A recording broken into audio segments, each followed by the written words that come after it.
Under the Skin, empowering women across borders.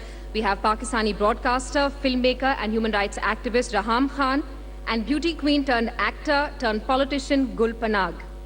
Because we believe in Mehman Nawasi and Atithi Deva Bhav, we'd like to call Reham first. A mother of three, Reham started her career as a broadcast journalist in 2006.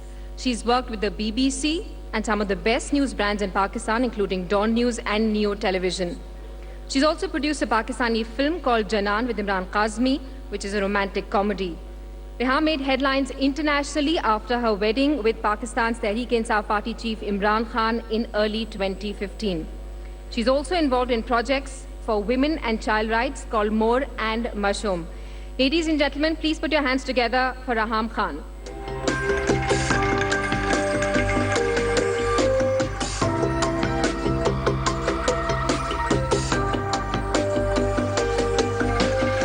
India Today Conclave. We'd like you to speak for about 7 minutes, if you will. Then we'll have a question and answer session. Yeah.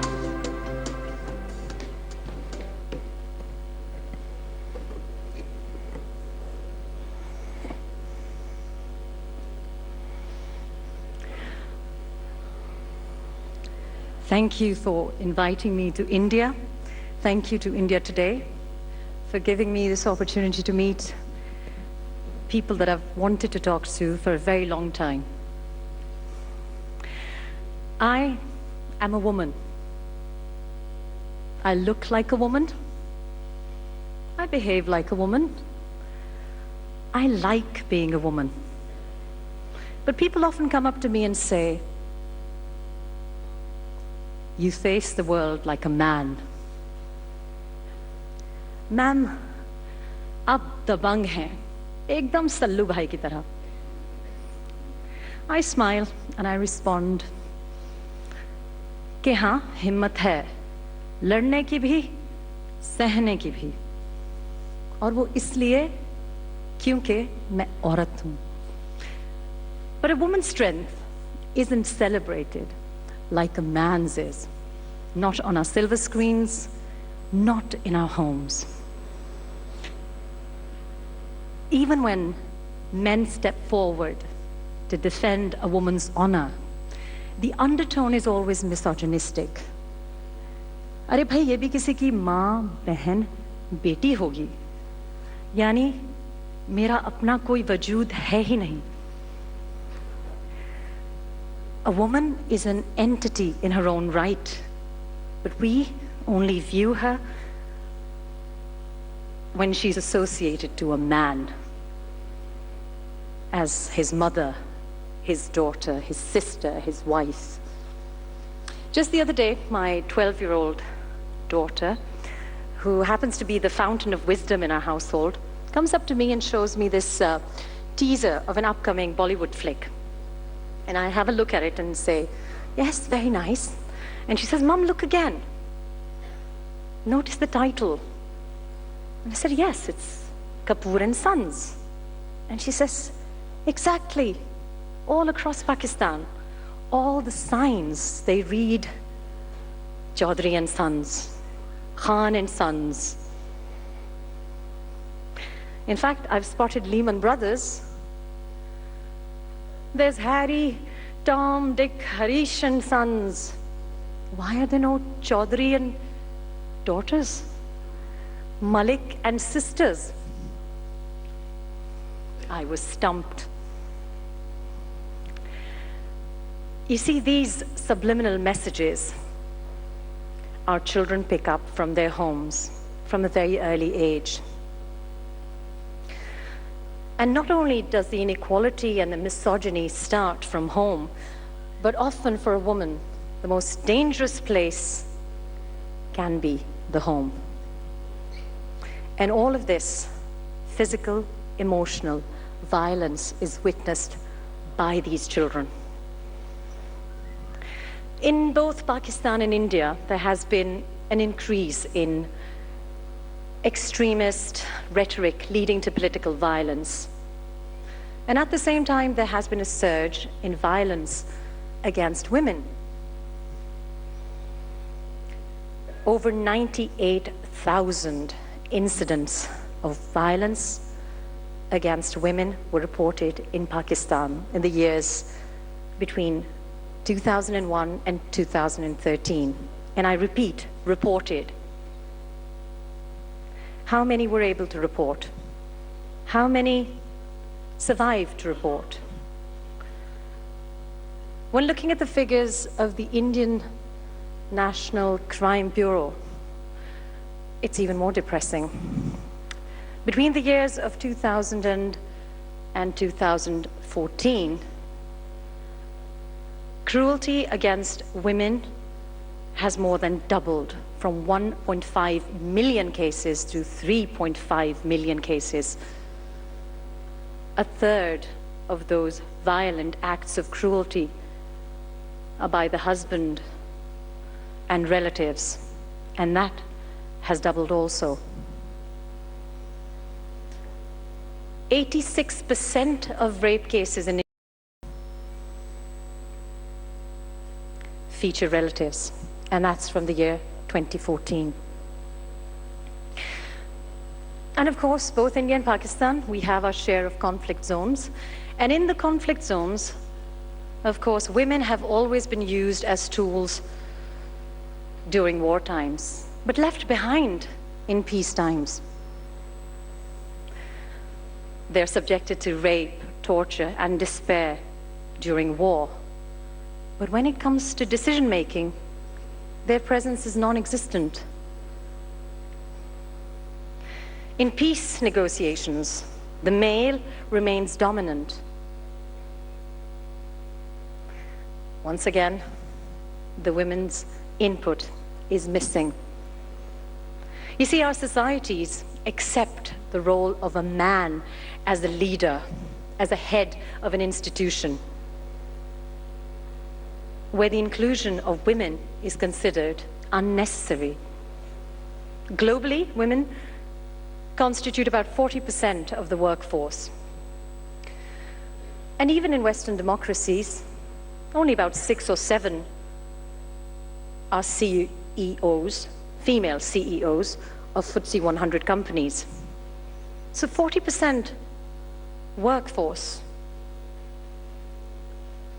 are women, but only about 16.9% make it to the executive and the directorial boards of Fortune 500 firms, and a dismal 5% at CEO level.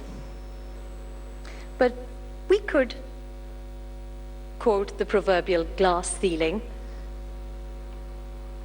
Research, although, suggests that the problem starts much further down in the chain. Internationally, the standard for female labor participation in the workforce should be at 50%. In Pakistan, it's a measly 19%. India does better at 33%.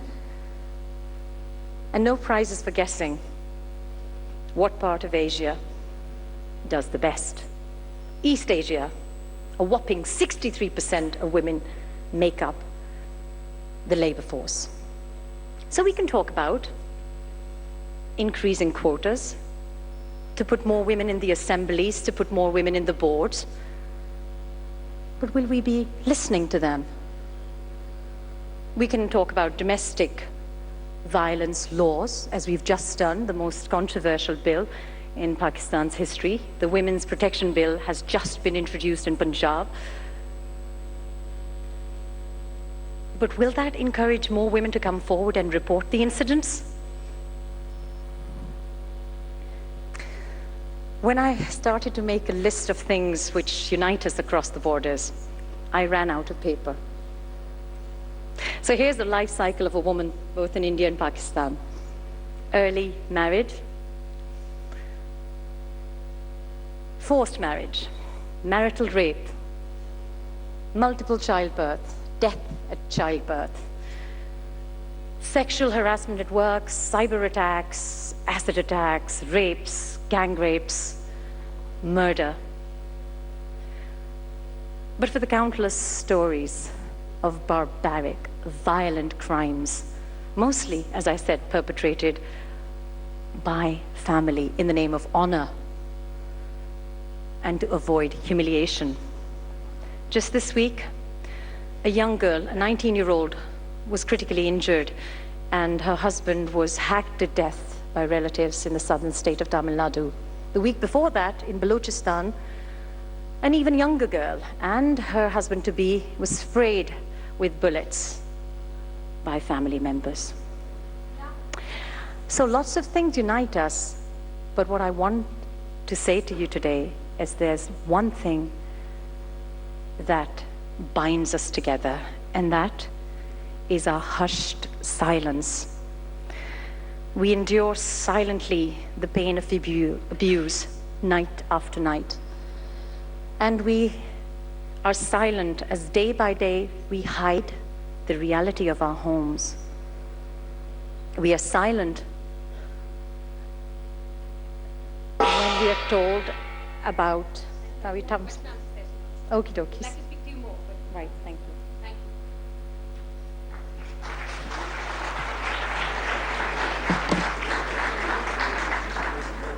Thanks, Reham. Our next guest this afternoon is a woman who wears many hats. She's been crowned Miss India in 1999. She's wooed over fans with performances in movies like Dor, Dhoop, and Manorama 6 Feet Under, among others. And today, she's also donned the hat of a politician. She contested Lok Sabha elections in 2014 from Chandigarh for the Aam Aadmi Party and is today one of AAP's most prominent faces on stage in the state. Please welcome Gul Panag.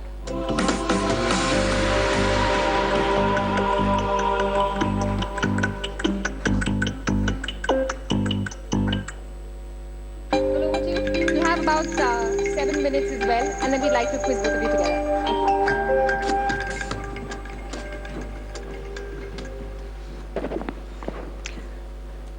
Good afternoon, ladies and gentlemen. I'd like to thank India Today for giving me this opportunity to put forth my thoughts with such an august gathering. Thank you very much.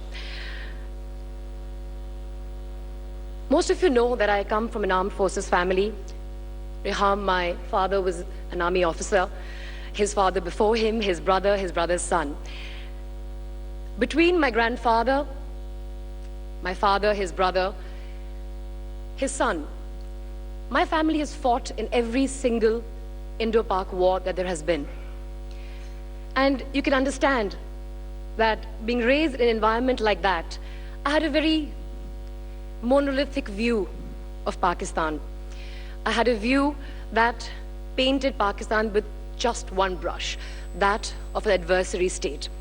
And while I heard many stories from my grandfather, my Tauji, my cousin, my father, I never really, as I recall now, heard any ill will against the people of Pakistan. It was, of course, something they did as their duty towards their country as army officers. But as I recall, I can't find a single instance of any ill will that they bore towards the people, our brothers and sisters in that country. As I grew a little older, I studied history at school, and I realized that we had a very rich shared culture and heritage. I became familiar with the music of Nusrat Fateh Ali Khan, of Musarrat Nazir, and I realized that there was much more to Pakistan than being an adversary state. And it all changed dramatically for me, Reham, when I went to Zambia. I was there because my father was posted on an assignment from the Indian Army, and I was befriended by a girl called Farwa. Farwa was the daughter of a Pakistani banker. She was my neighbor, and she also was somebody who turned out to be my best friend. Farwa was very warm towards me from day one, but I had carried so much baggage. I was hesitant to return that warmth, that friendship. But very quickly, very quickly, we established a very strong friendship, a friendship that endures to this day. And what I found completely surprised me. I found that when I went to their home, I found the same food, the same language. She was half Pashtun and half Punjabi. Her mother and I spoke in Punjabi. Her father spoke excellent Punjabi. We all spoke Punjabi at home. We ate the same kind of food. We wore the same kind of clothes. And even the rules our parents had set for us for dating, basically no dating, were the same.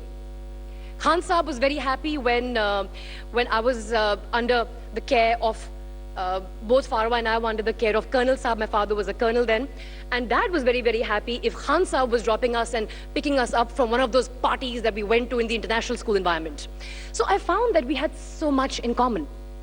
And I think that's where my entire perspective towards Pakistan changed. As an Indian, as a young woman, and of course, as somebody who has keen interest in the future of our two nations. I think everybody in this room recognizes the need for a stable and peaceful relationship with Pakistan. I think we all realize and we need for us to accept that the line of control should one day and very soon become the line of peace. However, I think it's really important for us to examine very, very quickly why and how. No political stability is possible within our nation unless we have peace. No economic prosperity is possible within our two nations unless we have peace. No social change is possible unless we have peace. But peace can't be that of cowardice or peace of the graveyard. We're both emerging nations. We have similar problems, particularly when it comes to gender. Reham has beautifully outlined, and disturbingly so, how gender issues together hold us back from becoming perhaps a more inclusive society. Not only gender issues, but inequitable access to healthcare, education, and opportunity are things that we have in common with Pakistan. But here's the interesting thing. In about 2-3 years, we're going to have a significant portion of our population in the ages of 18 and 19 who've never witnessed a war with Pakistan, or in fact who'll be born after the last war with Pakistan. And I think it's not fair to burden them with the baggage of what we have had in the past, of our shared history, our shared culture, a lot of which had its own trials and tribulations. But this peace that we seek has to be without compromising on the security and the safety of the people. And it's important also to not forget the challenges faced by India when it comes to Pakistan, whether it's non-state actors or whatever you may call. The fact is that Indians did die in Mumbai, Indians did die in Gurdaspur and in Pathankot, but those are issues between our two states, between our two governments, and they must be resolved as such. However, what gives me hope is that our relationship is one that is older than that between our governments and our states. How do we become closer to each other? I think the answer is people-to-people contact, cultural and economic contact. And here's the part that really, really is very close to my heart: by empowering our women. Women, as Reham said, are the biggest losers of any conflict. And yet, they're not the decision makers that can perhaps prevent conflict in any manner. We speak of in India how you educate a woman, you educate a whole family. I believe if you impact a woman in the right way, you impact the whole family. Maybe we can look at ways in which we have greater people-to-people contact featuring women. We can find ways in which greater contact between people removes misconceptions, removes mistrust, and then these people will demand of their governments a greater way to move forward together. We've tried SARC, and of course that hasn't really given us the results we wanted. Maybe it could be more substantive. Maybe if democracies put pressure on their governments, we could get more out of it. Maybe as women, if we had a little more stake in society, I firmly believe we would be able to impact greater change. And to conclude, what I'd like to really say is that our history divides us, but it also unites us. It's not possible for us to keep driving back, constantly looking at the rearview mirror. And the world is evolving, India is evolving, Pakistan is evolving. And I feel there is a hope of a bright future that we can build together. I'd like to close by quoting Faraz, that I feel best describes India and Pakistan's relationship. बहुत अजीब है ये बंदिशें मोहब्बत की, बहुत अजीब है ये बंदिशें मोहब्बत की, न उसने कैद किया, न हम फरार हुए. Thank you, ladies and gentlemen.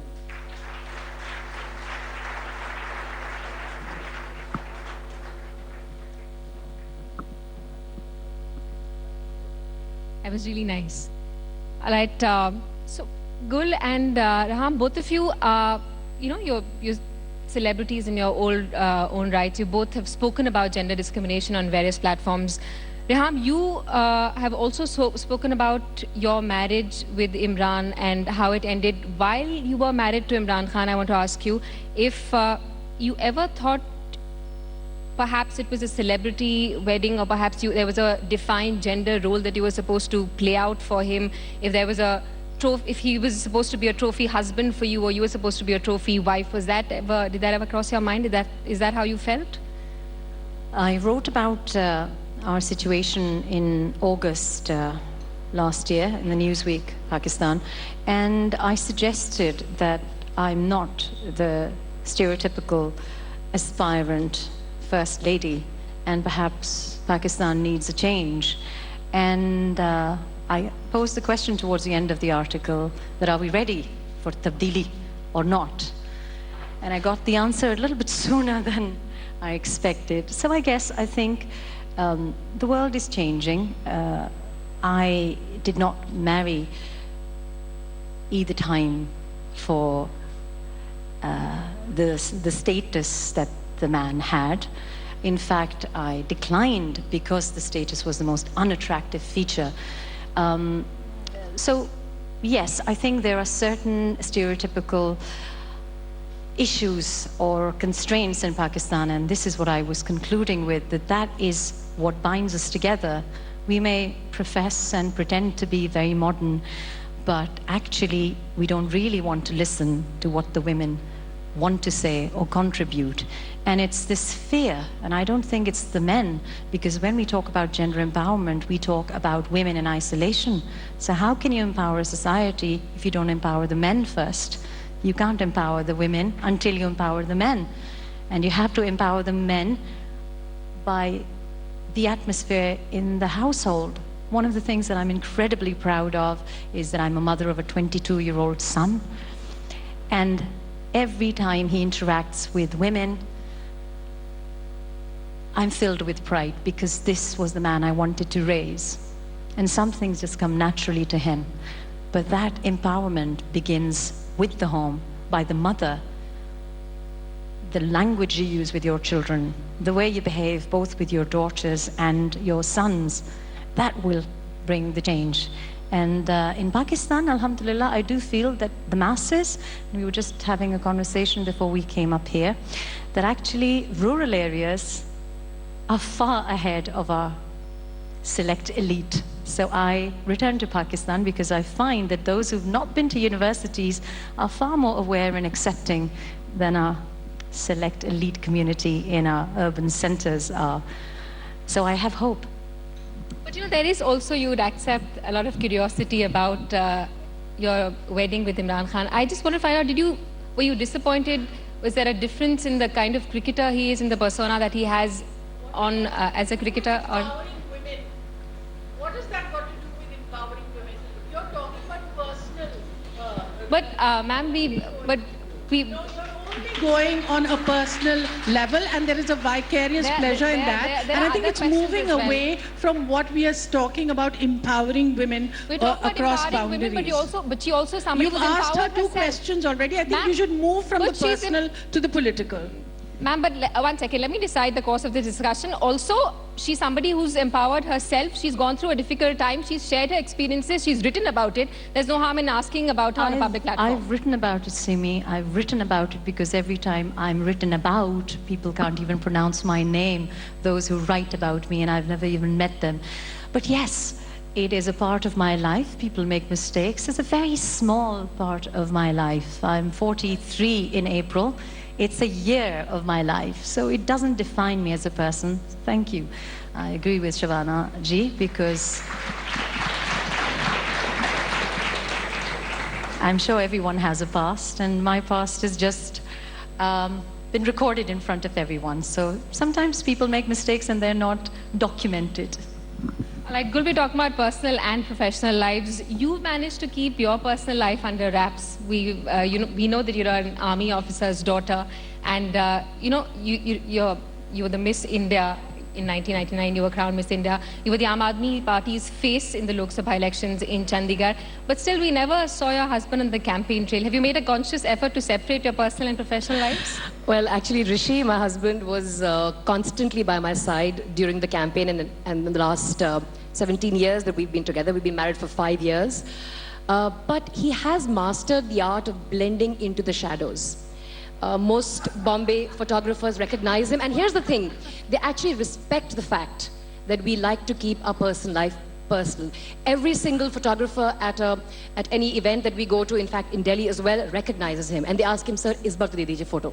So they don't, and here's a bit of a controversial opinion. I think people who, and of course this is no disrespect to you, Reham, but it's more to do with the way our personal lives in showbiz in India are actually constantly under scrutiny. If you really want to keep your personal life personal and private, you can. But you have to want to do it. And if you really want to do that, the media will respect it. And I have always, and I'm living proof of that. So I have no grouse with the media. They have been very, very supportive of Rishi's desire to not become part of the media circus that my life sometimes becomes. And he's very much there, but yeah, into the shadows. You know, Gul, you've also spoken about breaking stereotypes at many levels. You're the beauty on a bike, you're the dimple politician. Of course, you also have Rahul Gandhi, but you know, you're someone who's obviously seen as the really pretty politician on the field. I want to know if you've yourself encountered any kinds of situations where you've found yourself cornered because you're a woman or in a difficult situation, even though you're recognized as a celebrity across the country? Well, you know, when I first became part of electoral politics, and of course that took me into very, very crowded places where understandably there were more men than women, a part of me, a very small part of me, was a little uncomfortable. But I found that at no point did I feel threatened. In fact, there's a very interesting memory that comes to my mind of being in crowded places. And also, I'd like to state on record that not once over the course of a very, very hectic and all-consuming electoral campaign across different cities and states during the Lok Sabha elections, not once was I touched inappropriately, ever, inadvertently or by design. Because I firmly believe that these things do exist, and of course they do. But maybe I was lucky, maybe I was surrounded by people who did not have such intentions. But I had my heart in my mouth one time campaigning in Banaras on the bike. Mr. Modi was to come and give a speech outside the BJP party headquarters in Banaras. And our campaign team had planned a rally right in front of it. I don't know why, but yes, right passing in front of the BJP party office. And about a couple hundred meters in the distance, I saw a sea of orange caps. So of course, Aam Aadmi Party had the whole cap thing going, and then we found these orange caps that had surfaced towards the end of the Lok Sabha campaign. And I actually had my heart in my mouth. I was leading a bike rally of women, and there were about, conservatively, if I were to estimate, 3,000 people in a small area, and we had to ride through it. And I thought to myself that just anybody who rides a bike or has ridden pillion would know, it's a little dhakka that you need, and you fall. And I actually was fearing that what happens if somebody just decides to push us a little bit. And here's where I have so much respect for the people of India, for all of us, and the fact that they were intrinsically good people. As the rally became single file from about 8-9 bikes width, I was leading it. As we approached that sea of orange caps, it just parted. Not one person tried to do anything to us. And my heart rate, and I'm very, very fit, my resting heart rate is 54 beats per minute, bradycardia and all that. But at that time, my heart rate was as though I was doing a high intensity interval workout. It was about 180, because I know my heart rate really well. My point is, I was so worried, but nothing happened. So to conclude, what I'd like to say is that yes, I think there are challenges that women face of stereotypification, but if we approach everything that we do in an environment which we would like to be gender neutral, with the handicap, that we will be treated like this, we will always be at a disadvantage. You have to be aware of the fact that it exists, but not allow it to cloud every single action of yours. If you want to be treated as an individual, then maybe sometimes it does help to keep your gender back at home and try and be treated as an individual first and then as a woman. So also at the risk of upsetting Ms. Shabana Azmi once again, you know, I think at some level our personal and public lives do coincide. Reham, after your wedding with Imran, there was a video of yours which was thrown up by the media again and again. Did you feel upset because of that, or did you miss that kind of lifestyle? So there's nothing wrong in dancing publicly, for example, in India. We don't consider that, we don't think there's anything wrong with it. Well, but in Pakistan, it was sort of used to bring down or sort of tear apart character. Did you? Well, let me correct you. The video was actually launched before the wedding was announced and before the actual marriage also, and it was done for a particular purpose. And this is why I believe in our people, because no matter what people have tried to do with the misogyny on television and on social media, had I not returned post-divorce, I would have thought that I was the most hated woman in Pakistan. But actually, the love and respect and the protocol that I get now is genuine. It's not reflected glory, and it's not because I was someone's wife briefly. It's because people recognize from a distance courage and dignity. And I respect our people for that. I had the same reception as I crossed into Amritsar from Vaga. And that, I think, I believe that's where the future lies. And just to comment on what Gul said earlier, why is it expected for women to blend in the shadows? I was on TV for the last 11 years. I've worked in media. I came from being in the limelight, and I did what was expected of me to do. And I don't think that there's anything wrong with a woman being ambitious or with a woman who can speak her mind. I think if other people have a problem with it, then they need to fix it. I don't have to change myself. I have no plans of changing for any man, woman, or child. Reham, you're saying you don't think that you need to change yourself at all to stick to any stereotype, but we've also seen a complete changeover in you after you came to Pakistan. For example, you started dressing differently, you started covering your head as opposed to when you were working for the BBC. I also saw an interview of you on Sama TV where you were in the kitchen whipping up batter, making breakfast. Was that is there a feeling that you have to sort of adhere to a stereotype to break the glass ceiling? I think the stereotype is in people's minds, and no offense, but every bit intended, it's more in the minds of women in our society than the men. I've been whipping up pancake batter since I was 8 years old. That's because I like cooking, and I like cooking for my children, and I like cooking for whoever is part of my family. I don't discriminate if it happens to be a man and it happens to be a husband. I just cook better than both the men that I was married to. And I don't think that that limits my liberated mindset. The reason I've changed my appearance, and I landed in Pakistan December 2012. And I landed in Pakistan just for a few months, just to cover the elections. I went there for a personal reason. I went back to Pakistan to look after my mother after my father passed away. It was a gap year for me. I thought it would be good for my CV. I was bored with my job. I was a senior broadcast journalist at the BBC. It was coming back home after a very long shift and washing the dishes in the darkness. I just wanted excitement, and boy, did I get it in Pakistan. I was very lucky. Yes, I've had a very amusing life so far. But what I loved in Pakistan was, and I dread to this day, again, the elite political class. I just loved meeting the real people in Pakistan. So I enjoyed traveling to remote parts of Khyber Pakhtunkhwa, all the way to the border, bordering Afghanistan and Balochistan and South Punjab. And I just like the way people dress up. So I quite like the traditional chadar.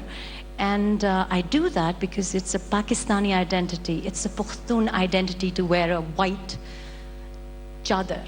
And I'm sure there's in Rajasthan there would be the chunri. For me, it has nothing to do with an appearance for people. It's who I am. And identity is fluid. So I just feel more comfortable wearing a chadar. I find people communicate, connect with me better. I sit on the floor with them and eat makai ki roti and saag, and they like it.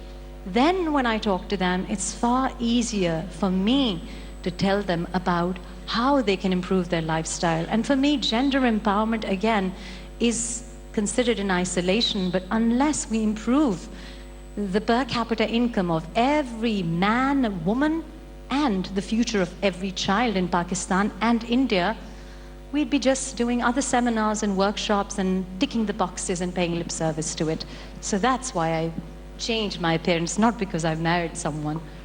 All right, thank you both of you. I'm sorry, we've completely run out of time. Thank you so much. All right, ladies and gentlemen, a big round of applause as I call upon Mr. Pankaj Agarwal, Chancellor, Ramswarup University, to come up on stage and present the ladies with a small token of our appreciation. We'll just stay on board. Just stay on board. Thank you. Yes, you get little gifts to take back.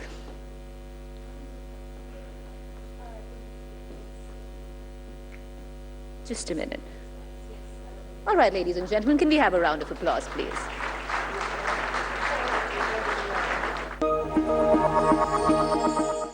Breaking news coming in this afternoon. Bomb scare at the Indira Gandhi International Airport in Delhi. Threat to Air India, Nepal Airlines flight. All on board 2 flights have been detained. There's check. So this time it's going to be me who's going to be talking to you. It's going to be me who's going to tell you what's new from the world of technology. We have news, we have reviews, and we have Sahil doing the Redmi Note 3 review. And